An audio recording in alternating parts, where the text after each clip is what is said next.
ایک بچہ بڑا غریب تھا، اس کے لیے اس کے پاس نہ کچھ کھانے کا پینے کا بندوبست تھا۔ یہ حضور کے زمانے کا واقعہ، اس کے چچا نے اس چھوٹے بچے کو اپنے پاس بلایا، اس کے رہن سہن کا انتظام کیا، اس کو پہننے کے لیے کپڑے بھی دیے، استعمال کرنے کے لیے مال بھی دیا، پھر اس کو بکریوں کا ایک ریوڑ بھی دیا کہ اس کو چڑھا اور یہ اس میں تیرا حصہ بھی ہوگا اور میرا حصہ بھی ہوگا۔ لیکن تھا وہ غیر مسلم، اس کا وہ بزرگ چچا بھی غیر مسلم تھا، یہ بھی ابھی اس نے اسلام قبول نہیں کیا تھا، لیکن اس کے اندر جناب رسول اللہ صلی اللہ علیہ وسلم کی محبت تھی۔ یہ سوچ رہا تھا، یہ دیکھ رہا تھا کہ کسی وقت میرا چچا بھی اسلام قبول کرے، وہ بھی مسلمان ہو جائے اور میں بھی اس کے ساتھ کلمہ طیبہ پڑھ کر مسلمان بھی ہو جاؤں۔ لیکن اللہ نے اس کو ہدایت نہ دی، اس کے چچا کو ہدایت نہ دی۔ ہدایت تو اللہ کے پاس ہے، جس کو دے دے۔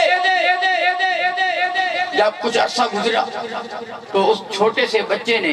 جب کچھ عمر اس کی بڑی ہوئی تو وہ اپنے چچا کے پاس آیا اور کہا کہ چچا میں نے بڑا انتظار کیا کہ اللہ تجھے ہدایت دے گا تو مسلمان ہو جائے گا، لیکن مجھے تو ایسے لگتا ہے کہ تیری زندگی میں ہدایت ہے نہیں، تجھ نے تو کبھی مسلمان ہونا ہی نہیں ہے، لیکن میں کلمہ پڑھنا چاہتا ہوں، جناب رسول اللہ علیہ وسلم کے ہاتھ پر ہاتھ رکھ کر مسلمان ہونا چاہتا ہوں۔ جب یہ بات کی تو اس کے چچا نے کہا جب تو آیا تھا تیرے جسم پر لباس نہیں تھا، تیرے پاس نہ کچھ کھانے کے لیے تھا، ہاں تیرے پاس نہ کوئی مال تھا، تو غریب تھا، میں نے تجھے پہننے کے لیے کپڑے بھی دیے، مال کے لیے ریوڑ بھی دیا، آج تو مسلمان ہونا چاہتا ہے، ہاں اگر تو مسلمان ہوا تو میں تیرے جسم سے کپڑے بھی اتار لوں گا، جتنا ریوڑ ہے جتنا مال ہے وہ بھی سارا میں لے لوں گا۔ اس بچے نے کہا اگر تم مال لینا چاہتے ہو تو مال لے لو، اگر جسم سے کپڑے لینا چاہتے ہو تو وہ کپڑے بھی لے لو، لیکن میری بات غور سے سنو، میں نے مسلمان ضروری ہونا ہے اور کلمہ طیبہ پڑھ کر حضور کے ہاتھ پر میں نے مسلمان بھی ہونا ہے اور کلمہ بھی مجھے نصیب انشاءاللہ ہوگا۔ اس نے کہا چلو ٹھیک ہے۔ جب دیکھا نا کہ یہ اس بات کو انکار کرنے والا نہیں ہے، اس کے جسم سے کپڑے بھی اتار لیے، جتنا مال تھا وہ سارا اسے واپس لے لیا۔ وہ چھوٹا بچہ گھر میں گیا اپنی والدہ کے پاس، کہا والدہ نے پوچھا یہ تمہارے ساتھ کیا ہوا؟ اس نے کہا والدہ میرے جسم پر جو کپڑے تھے چچا نے وہ بھی اتار لیے، جو مال تھا وہ بھی واپس لے لیا، لیکن اس سے بڑی جو دولت ہے وہ مجھے نصیب ہونے والی ہے، وہ دولت ایمان کی دولت ہے، میں کلمہ پڑھوں گا اور مسلمان ہو جاؤں گا۔ وہ چھوٹا بچہ وہاں سے چلا سیدھا مسجد نبوی میں پہنچا۔ مسجد نبوی میں اللہ کے نبی نہیں تھے، یہ انتظار کرنے لگا۔ تھوڑی دیر کے بعد اللہ کے نبی مسجد نبوی کے اندر تشریف لے آئے، یہ ان کو دیکھ کر استقبال میں کھڑا ہو گیا۔ اللہ کے نبی نے پوچھا کہ تیرا نام کیا ہے؟ اس نے کہا عبدالعزیٰ۔ اللہ کے نبی فرمانے لگے تیرا نام عبدالعزیٰ نہیں ہے، تیرا نام عبداللہ ہے۔ اس کے بعد پوچھا کیا کرنے آئے ہو؟ کہا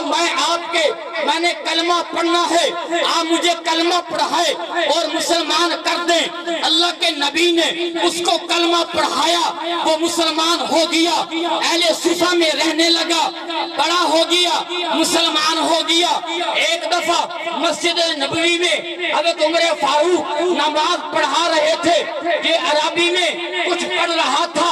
حضرت عمر کی نماز پڑھا رہے تھے، یہ اونچی آواز سے کچھ پڑھ رہا تھا۔ نماز ختم کرنے کے بعد حضرت عمر فاروق نے اللہ کے نبی کو کہا کہ یہ جو چھوٹا بچہ تھا یہ اس نے کچھ اونچی آواز سے پڑھا، جس کی وجہ سے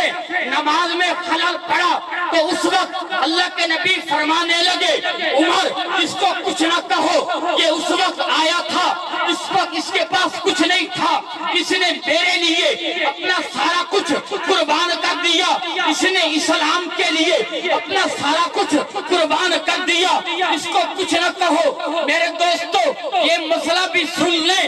جب مسجد میں کوئی نماز پڑھ رہا ہو یا کوئی قرآن پڑھ رہا ہو، پہلے تو آپ اس کو سلام نہ کریں، اگر سلام کریں گے اس کو چاہیے کہ وہ قرآن کی تلاوت کو روک کر آپ کے سلام کا جواب دے، اگر نہیں دے گا تو آپ بھی گناہگار ہوں گے اور وہ بھی گناہگار۔ اگر آپ قرآن کی تلاوت کر رہے ہیں، اذان کی آواز آئی، اذان شروع ہو گئی، تو آپ کو چاہیے کہ اس اذان کا جواب دیں، اذان کا احترام ہے اس کا جواب دیں۔ ہاں آپ کے ساتھ کئی مساجد ہیں، ایک مسجد سے اذان آئی آپ نے اس کا جواب دے دیا، اب باقی مساجد کا آپ جواب دیں یا نہ دیں آپ گناہگار نہیں ہوں گے۔ حضرت عمر فاروق فرمانے لگے، آپ صلی اللہ علیہ وسلم نے فرمایا عمر اسے کچھ نہ کہو کیونکہ اس نے سارا کچھ اسلام کے لیے سارا کچھ قربان کر دیا۔ اس کے بعد ایک غزوہ میں اللہ کے نبی صحابہ بھی شریک ہوئے، یہ عبداللہ بھی شریک ہوئے۔ جب جنگ شروع ہونے لگی تو یہ حضرت عبداللہ اللہ کے نبی کے پاس تشریف لے آئے اور فرمانے لگے اللہ کے نبی یا رسول اللہ آپ میرے لیے دعا کریں کہ اللہ مجھے شہادت کی موت نصیب فرمائے۔ اللہ کے نبی نے ارشاد فرمایا جاؤ درخت سے اس کی چھلنی لے کر آؤ، جس کو ہم چھل بولتے ہیں، وہ لے کر آؤ۔ اللہ کے نبی نے وہ درخت کا چھلکا اس کے بازو کے ساتھ باندھا اور اسے کہا اور اللہ سے دعا کی اللہ اس کا خون کفار پر حرام کر دے۔ جب یہ بات کی تو حضرت عبداللہ فرمانے لگے اللہ کے نبی میری بڑی خواہش تھی، یہ میرے دل کی تمنا تھی، یہ میرے دل کی دعا تھی کہ میں شہید ہوں، لیکن آپ نے دعا فرما دی کہ اس کا خون کفار پر حرام ہو جائے تو اللہ کے نبی نے ارشاد فرمایا کہ عبداللہ جو بخار کی حالت میں بھی فوت ہو اس کو بھی شہید کا درجہ ملتا ہے۔ روایات میں آیا وقت گزر گیا، حضرت عبداللہ کو بخار ہوا اور اسی بخار کی بیماری میں آپ کا انتقال ہو گیا۔